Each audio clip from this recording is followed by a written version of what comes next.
How do banks approve mortgages and loans? Well, I've spent 18 years answering this question, and not only answering this question, but trying to put deals together for people that kind of follows this sort of pattern. And so there's sort of three areas that we talk about with clients. Certainly, if you went to emilynow.ca, you would see these same three areas reflected on the website. And so the first thing is just some answers to questions. Why do you need the money? How are you going to pay it back? Have you ever borrowed money before? So there's just some questions that banks are going to ask you. So they sort of start there. Then they move into asking for the documents that are needed to evidence the answers to your questions. So if you told us you made X amount of dollars on your paycheck, then we need to see a copy of your pay stub. If you tell us your business generates $1 million a year in income, we need to see financial statements to support that. So there's the questions that a bank's going to ask you, then there's the documents and the information that they're going to need to see to prove the answers out, and then there's going to be the numbers part of it, which is the math. They're going to run a bunch of calculations, because now they've got the answers to your questions, they've got your documents, they can quickly determine, okay, is this person or does this loan application or mortgage application actually stand a chance of getting approved? Do they have enough cash? Do they have enough equity? Do they have enough income?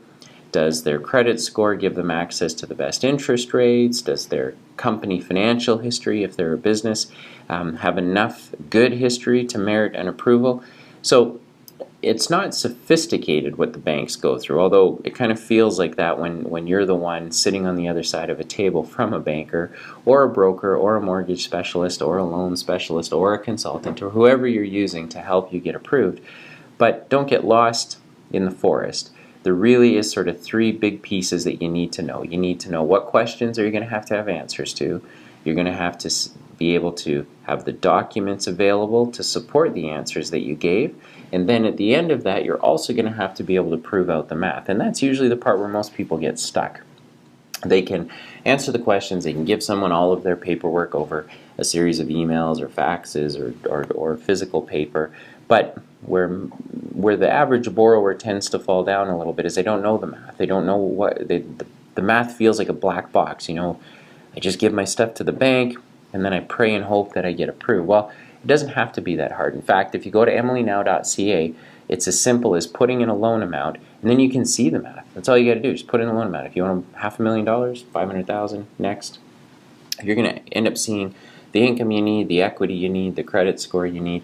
Of course, you'll see the questions and the documents, but the numbers part is where you want to focus on, and you want to make sure that your numbers check out, because banks don't have unlimited resources to be able to help you. What I mean is, every day there are people walking in and out of a bank, either in a physical branch or on the phone, and asking for money.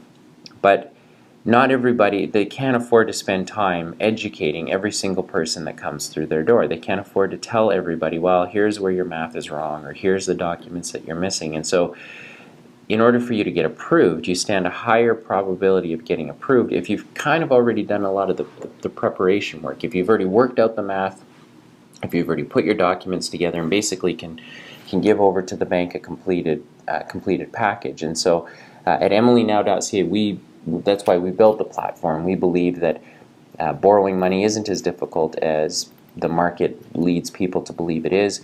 We think there are things that are more important than simply interest rate. You want to make sure that you are checking out the market and getting the best options that are available to you. So get the answers to questions, make sure you've got the documents, but most importantly, make sure that you know the math that the bank is going to look for and that you can prove out that math. The best place to figure all of that out is going to emilynow.ca, where you can pull all of this information together fairly simply. It doesn't take very long to do, and you're going to find that not only are you prepared, but you're going to make sure that you're standing in front of the best banks or lenders that can help you for your given situation.